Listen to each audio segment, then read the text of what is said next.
Hello दोस्तों, आप सभी को स्वागत है हमारे यूट्यूब चैनल आशीष जी के अकेडमी पे। तो दोस्तों, आज जो हम लोग प्रैक्टिस सेट कर रहे हैं, यह यूपी टेट के लिए जो प्रैक्टिस सेट है, हम लोग आज से daily practice set UP TET के लिए करेंगे। ठीक, तो हम लोग यूपी टेट का प्रैक्टिस सेट अब डेली करेंगे और जो आने वाला एग्जाम है यह जल्द होने वाला है, तो आप लोग इसके लिए प्रैक्टिस सेट करते रहिए डेली। आप लोग को बहुत बेनिफिट मिलने वाला है, ठीक ना। तो चलिए हम लोग स्टार्ट करते हैं, और आप लोग हमें मोटिवेट करते रहेंगे तो हम आप लोग को भी मोटिवेट करते रहेंगे। तो दोस्तों, चलिए हम लोग आज का प्रैक्टिस सेट स्टार्ट करते हैं, और आप लोग सपोर्ट बनाए रखिए। चलिए, आज का पहला क्वेश्चन जो है, हार्वर्ड गार्डनर का बुद्धि का सिद्धांत पर बल देता है, डैश डैश पर बल देता है। शिक्षार्थियों में अनुबंधित कौशलों पर, समान बुद्धि पर, विद्यालय में आवश्यक समान योग्यताओं और प्रत्येक बुद्धि की विलक्षण योग्यताओं पर। तो आपको बता दें, हार्वर्ड गार्डन ने जो बुद्धि दिए थे, यह भिन्न भिन्न तरह की बुद्धि जो दिए थे, यह 7 प्रकार की बुद्धि बताए थे, जो कि हर एक व्यक्ति में अलग अलग बुद्धि होती है, ठीक ना। तो यह इसका अर्थ होता है, इसका जो बल देता है, तो यह प्रत्येक बुद्धि की विलक्षण योग्यताओं पर, क्योंकि हर एक व्यक्ति की बुद्धि अलग होती है, ठीक ना, समान बुद्धि नहीं होती है। तो ऑप्शन क्या होगा? ऑप्शन इसमें हमारा डी सही होगा, ठीक ना। चलिए आगे चलते हैं। बुद्धि के तरल क्रिस्टलीय प्रतिमान के प्रतिपादक कौन है? तो बुद्धि के तरल क्रिस्टलीय प्रतिमान के प्रतिपादक कौन है?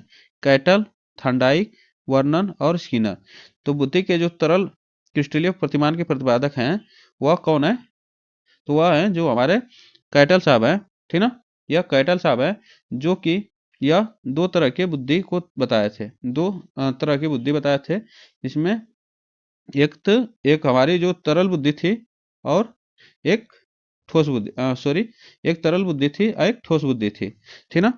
तो हमारा जो यह तरल बुद्धि है, तो तरल बुद्धि जो आती है, तरल बुद्धि जो आती है, यह तर्क करने के लिए जो नई समस्याएं आती हैं, जो नवीन समस्याएं आती हैं, उसके लिए तरल बुद्धि का प्रयोग किया जाता है। और जो ठोस बुद्धि होती है, यह ठोस बुद्धि होती है, यह प्रशिक्षण के लिए, प्रशिक्षण, यह प्रशिक्षण और अनुभव के लिए यह बुद्धि का उपयोग किया जाता है। तो आपको यह ऑप्शन हमारा क्या सही होगा? ऑप्शन इसमें हमारा कैटल साहब ने दिया था, तरल बुद्धि के सिद्धांत और ठोस बुद्धि का सिद्धांत। तो आप लोग इसको याद रखिएगा। चलिए आगे चलते हैं। ऑप्शन इसमें हमारा ये सही है। बुद्धि है, बुद्धि क्या है? सार्थक सामर्थकों का एक समुच्चय, एक अकेला और जाति विचार, दूसरे को अनुकरण करने की योग्यता, एक विशिष्ट योग्यता। तो कौन सा ऑप्शन इसमें हमारा सही होगा?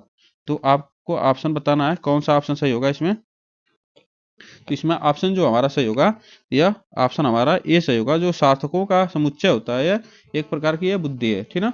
इसमें सार्थकों का समुच्चय होता है, यह माध्यम व्यक्तियों के विभिन्न समस्याओं की भिन्न का समाधान करता है, जो कि बुद्धि, यह एक समुच्चय होता है बुद्धि का, ठीक ना। चलिए आगे चलते हैं। ऑप्शन इसमें हमारा ये सही है। भाटिया बैटरी का प्रयोग निम्न में से किसके परीक्षण हेतु किया जाता है? भाटिया बैटरी का प्रयोग किसके लिए परीक्षण किया जाता है? तो आपको बता दें, जो भाटिया बैटरी का परीक्षण किया जाता है, यह भाटिया बैटरी का परीक्षण किया जाता है, तो यह बुद्धि के परीक्षण किया जाता है, बुद्धि का परीक्षण किया जाता है। और इन्होंने, जो भाटिया साहब थे, सीएम भाटिया, ठीक ना, जो सीएम भाटिया थे, जो सीएम भाटिया थे, यह बुद्धि का परीक्षण किया था, ठीक ना। कब किया था? तो यह 1905 में, 1905 में यह बुद्धि पर परीक्षण किए थे, जो कि इनके बुद्धि, बैटरी बुद्धि परीक्षण कहा जाता है, और इसे ही क्रिया परीक्षण कहा जाता है, क्रिया परीक्षण समूह कहा जाता है, ठीक ना। तो बैटरी बुद्धि परीक्षण किसने दिया है? तो भाटिया साहब ने दिया है। और यह किस पे प्रयोग किए थे? तो बुद्धि पर प्रयोग किए थे, ठीक ना। यह 1905 में किए थे, आप लोग इसको याद रखिएगा, ठीक। इसे बैटरी बुद्धि परीक्षण भी कहा जाता है, और क्रिया परीक्षण समूह भी कहा जाता है, ठीक ना। चलिए आगे चलते हैं। ऑप्शन इसमें हमारा बी सही होगा। चलिए आगे चलते हैं। बिने साइमन परीक्षण द्वारा मापन किया जाता है। जो बिने साइमन परीक्षण था, किसके लिए मापन किया जाता है? सामान्य बुद्धि के लिए, विशिष्ट बुद्धि के लिए, अभिवृद्धि के लिए, अभिक्षमता के लिए। तो किसके लिए मापन किया जाता है आपको बताना है। तो आपको बता दें, जो बिने और साइमन, ये दो वैज्ञानिक थे, ठीक ना। यह दो वैज्ञानिक थे, जो इन्होंने 1905 में 1905 में यह 1905 में। दोस्तों पिछले बार में हम क्या पता है, भाटिया इसमें जो बुद्धि परीक्षण किया था 1955 में किया था भाटिया साहब ने, सॉरी 1955 में किया था यह बुद्धि परीक्षण, जो कि सीएम भाटिया ने साहब ने किया था। ठीक ना, चलिए आगे चलते हैं। बाई मिस्टेक हो गया तो उसके लिए सॉरी। चलिए आगे चलते हैं। इसमें देखिए जो विनय सामान्य परीक्षण हुआ था, तो यह किसके लिए किया गया था, तो यह विशिष्ट बुद्धि के लिए किया गया था। ठीक ना, यह 1905 में किया गया था, यह 1905 में किया गया था। यह विनय और साइमन द्वारा किया गया बुद्धि परीक्षण था, जो कि यह दो मनोवैज्ञानिक थे। ठीक ना, यह क्या थे, दोनों मनोवैज्ञानिक थे। तो 1905 में इन्होंने विशिष्ट बुद्धि पर परीक्षण किया था। चलिए आगे चलते हैं। मानसिक आयु के प्रत्यय का सर्वप्रथम प्रयोग किया थॉर्नडाइक ने, गिलफोर्ड ने, स्पीयरमैन ने, विनय साइमन ने।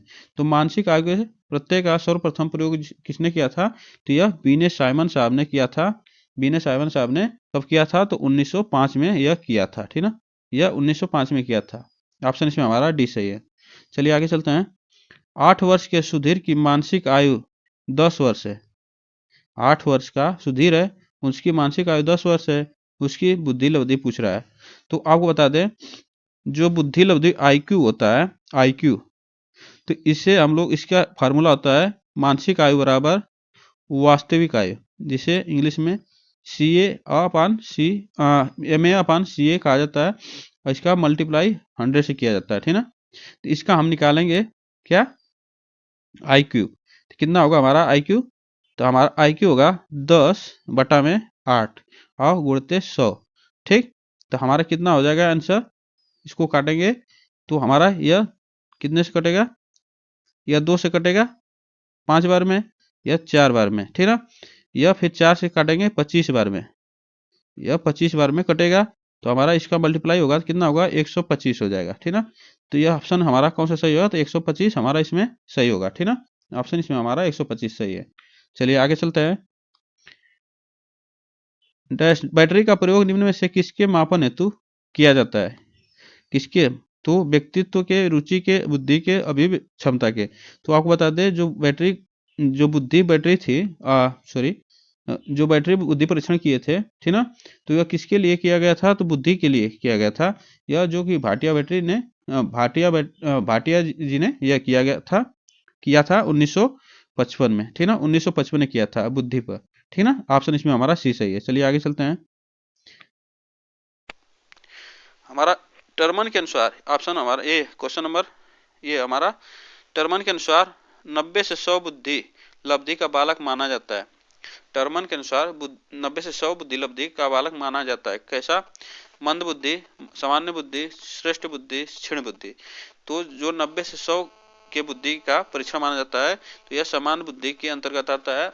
यह पिछले एग्जाम में भी आया हुआ था। ठीक ना, यह पिछले एग्जाम में भी आया हुआ था, यह बहुत इंपॉर्टेंट है। और जो कि हमारा ये मंद बुद्धि का बालक जो होता है, इसकी आईक्यू होती है हमारी 81 से 90। ठीक ना, 81 से 90 इसकी आईक्यू होती है। तो आप लोग इसको याद रखिएगा। ठीक ना, यह टर्मन साहब ने के अनुसार है, टर्मन साहब के अनुसार 90 से 100। ठीक, चलिए आगे चलते हैं। मानसिक आयु का प्रत्यय दिया था, मानसिक आयु विनय साइमन ने, स्टर्न ने, टर्मन ने, सिरिल बर्ड ने। तो मानसिक आयु का प्रत्यय किसने दिया था, आपको बताना है। तो मानसिक आयु का जो प्रत्यय दिया था, यह किसने दिया था, तो विनय साइमन ने दिया था। ठीक ना, जो विनय साइमन ने दिया था यह मानसिक आयु का प्रत्यय। ठीक ना, इसमें हमारा कौन सा सही होगा, ऑप्शन हमारा ए सही है। चलिए आगे चलते हैं। बुद्धि लब्धि निकालने का सूत्र है, बुद्धि लब्धि निकालने का सूत्र कौन सा है, मानसिक आयु गुणे वास्तविक आयु, वास्तविक आयु अपान मानसिक आयु, और मानसिक आयु अपान वास्तविक आयु, यहाँ पे बट्टे में होगा, गुणते 100 से गुणा होगा। तो ऑप्शन इसमें हमारा यही सही होता है। ठीक ना, इसमें ऑप्शन हमारा कौन सा सही है, तो इसमें हमारा यही सही ऑप्शन है। आपको बता दें, स्टर्न ने और कुहलमान ने 1912 में बुद्धि लब्धि का आईक्यू निकाला था, जो कि सिर्फ इसमें था, आईक्यू था हमारा मानसिक आयु, मानसिक आयु, सॉरी, इसे इस तरह लिखते हैं। इसमें जो स्टर्न साहब ने दिया था MA अपान CA, ठीक ना, MA अपान CA इसका IQ था हमारा। लेकिन इसमें जो 100 से गुणा किए, जो 100 से गुणा किए, यह टर्मन साहब ने किए थे 100 से गुणा, ठीक ना, यह टर्मन साहब ने 100 से गुणा किया था। और यह जो इतना हमारा फार्मूला बताए थे, तो यह स्टर्न एंड कुहलमान ने बताया था 1912 में, ठीक ना, और टर्मन साहब ने यह 100 से गुणा किया था इसमें, ठीक ना। तो ऑप्शन इसमें हमारा सी सही होगा। चलिए आगे चलते हैं। 12 वर्ष से 16 वर्ष के बच्चों के लिए हिंदी में डॉक्टर एस जलोटा ने कौन सा परीक्षण प्रतिपादन किया? अशाब्दिक बुद्धि परीक्षण, साधारण मानसिक योग्यता परीक्षण, आर्मिक अल्फा परीक्षण, चित्रांकन परीक्षण। तो कौन सा परीक्षण किए थे? तो आपको बता दें, यह जो पंजाब विश्वविद्यालय के प्रोफेसर थे S Jalota, doctor S Jalota जो थे, पंजाब विश्वविद्यालय के प्रोफेसर थे, और इन्होंने सामूहिक बुद्धि परीक्षण का निर्माण किया, सामूहिक बुद्धि परीक्षण का निर्माण किया। और यह 1963 में यह किया था। और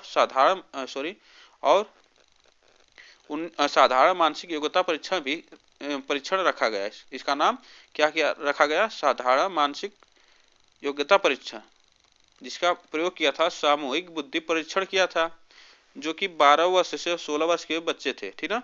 जब 12 वर्ष के 16 वर्ष के जब बच्चे से समूह में, तो उसका जब 1963 में प्रयोग किया था, तो उसका नाम बदलकर साधारण मानसिक योग्यता परीक्षण रखा गया, ठीक ना, साधारण मानसिक योग्यता परीक्षण रखा गया था। तो इसमें ऑप्शन कौन सा सही होगा? तो इसमें ऑप्शन हमारा बी सही है, ठीक ना, जो कि यह 1963 में प्रयोग किया गया था। चलिए आगे चलते हैं। स्टैनफोर्ड बिने परीक्षण मापन करता है। स्टैनफोर्ड बिने परीक्षण मापन करता है व्यक्तित्व का, पढ़ने की दक्षता का, बुद्धि का, उपरोक्त में से कोई नहीं। तो आपको बताना है, तो ऑप्शन कौन सा सही होगा? तो ऑप्शन इसमें हमारा सी सही होगा, जो कि आपको स्टैनफोर्ड बिने परीक्षण जो बिने साहब और बिने और साइमन ने किए थे, ये स्टैनफोर्ड जो थी यूनिवर्सिटी अमेरिका की, यह 1905 में वहां पे परीक्षण किए थे बुद्धि पर, ठीक ना।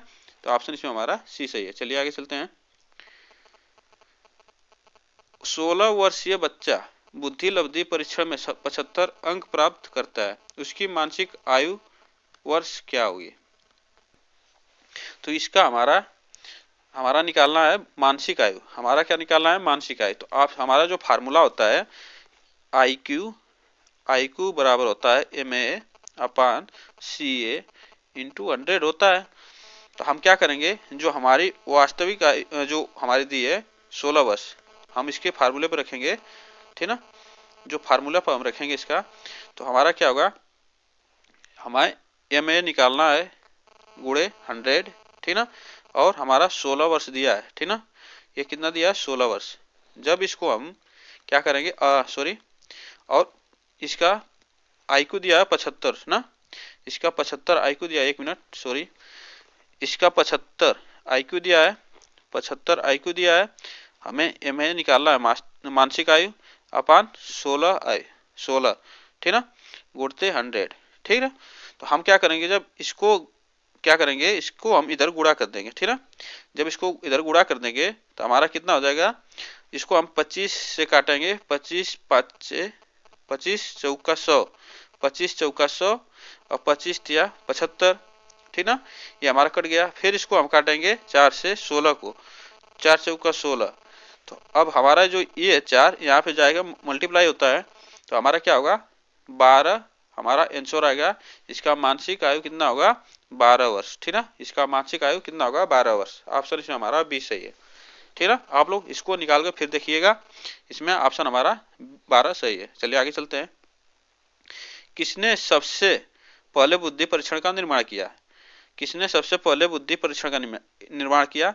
अल्फ्रेड बिने, Charles Edward Spearman, Robert Sternberg, David basilar. तो किसने किया था? तो सबसे पहले, तो यह सबसे पहले जो किए थे, सबसे पहले जो किए थे अल्फ्रेड बिने ने किए थे पहले सबसे बुद्धि परीक्षण। सबसे पहले इन्हें बुद्धि परीक्षण का जन्मदाता भी कहा जाता है। क्या कहा जाता है? बुद्धि परीक्षण का जन्मदाता भी कहा जाता है इन्हें, बिने साहब को, ठीक ना। तो आप लोग इसको याद रखिएगा। क्वेश्चन बस इतने थे, 15 क्वेश्चन थे। और मिलेंगे अगले वीडियो में। और वीडियो आप लोग को अच्छी लगी हो तो चैनल को सब्सक्राइब करें और बेल आइकन को दबा लें, जिससे वीडियो का नोटिफिकेशन आप तक पहुंचता रहे। तब तक फिर मिलते हैं नेक्स्ट वीडियो के साथ। तब तक थैंक यू सो मच।